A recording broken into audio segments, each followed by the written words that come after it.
ఢిల్లీలో కారు బీభత్సం సృష్టించింది. అతి వేగంగా ప్రయాణిస్తున్న కారు అదుపు తప్పి యాక్సిడెంట్ కు కారణమైంది.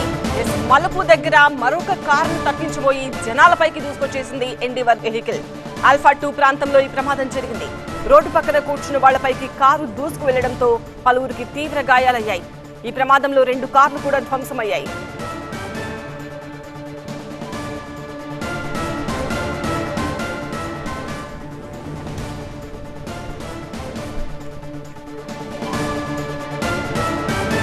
యాక్సిడెంట్ దృశ్యాలు చూడొచ్చు. ఢిల్లీలోని నోయిడా ప్రాంతంలో జరిగింది ఘటన. చాలా స్పీడ్ గా వస్తున్న వెహికల్ మరొక కారును తప్పించిపోయి పక్కకు దూసుకు వెళ్లిపోయింది. అక్కడ కూర్చున్న వాళ్లపైకి కారు దూసుకుపోయింది. మరొక 2 కార్లు కూడా ఈ ప్రమాదంలో ధ్వంసమైపోయాయి. చూడొచ్చు, చాలా స్పీడ్ గా వస్తుంది ఆ వెహికల్.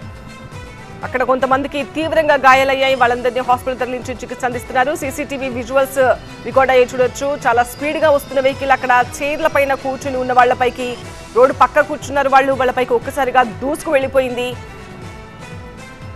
చూడొచ్చు, మలుపు దగ్గర మెల్లిగా ప్రయాణిస్తున్న ఒక కారును స్పీడ్ గా వస్తున్న మరొక కారు తప్పించబోయి పక్కకు దూసుకెళ్లిపోవడంతో చాలా మందికి తీవ్రంగా గాయాలయ్యాయి.